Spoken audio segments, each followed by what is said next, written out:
leaves. One morning, Anant and Aparna went for a walk in a garden with their grandmother.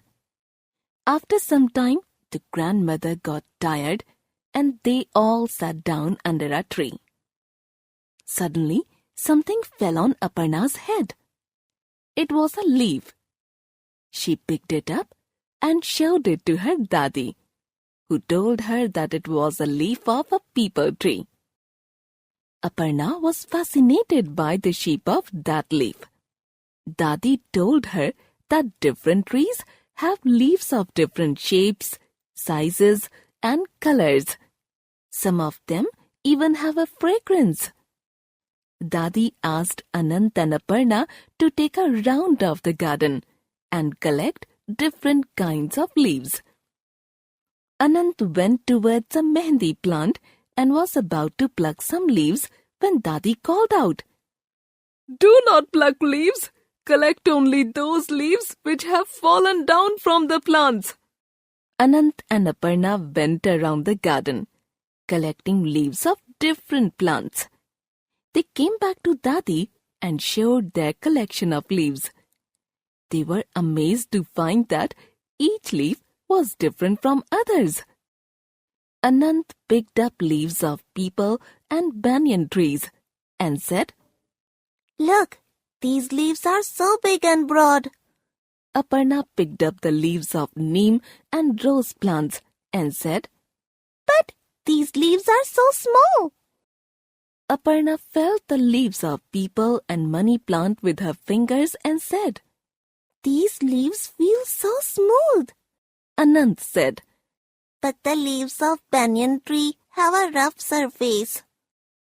Dadi pointed out, "See, leaves have different margins. Some have a regular, even margin, while some, like neem leaves, have an uneven margin." Anant and Aparna shouted together, "Look, Dadi, these leaves have colored dots and lines on them."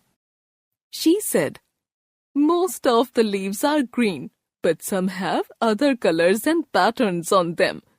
Some leaves have a typical smell also."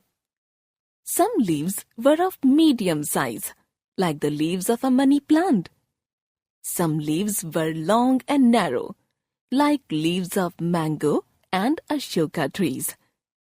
The children wanted to stay in the garden for some more time, but Dadi promised to bring them again the next day, and they all came back home. Uses of leaves.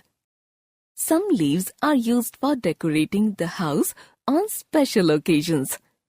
Mango leaves are used for decoration on Griha Pravesh, birth of a baby, or a marriage in the family.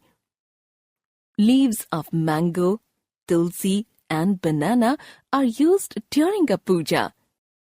Leaves are used for other purposes also. For example, banana leaves are used as neat and clean disposable plates for serving food. Banana leaves are used for wrapping food. Banyan leaves are used for making pattals. Leaves of some plants have medicinal properties. Tulsi leaves are used for curing fever, common cold, and cough. Neem leaves are used for curing skin diseases. Mint leaves are used for curing indigestion. Many leaves are edible. It means that they can be eaten either cooked or raw. The leaves of lettuce are eaten in salads and mint leaves in chutney. But spinach is cooked and then eaten. Do you know? Coconut leaves are used for making mats, fences, and roofs for huts. Tea leaves are used for making tea. Leaves make a plant look beautiful, but most plants shed their leaves once in a year during autumn. During this time of year, you see lots of dried leaves fallen on the ground. The plants get new leaves then. Sometimes these leaves are collected and burnt. Dried leaves can be converted into compost, which is used as manure for a better growth of plants. The leaves are collected and dumped into a pit, dug in a garden. This pit is called a compost pit. Some earthworms are put in this pit and it is covered with loose earth. Earthworms change the dried leaves into compost in a few days. Compost can be used as a manure in the fields.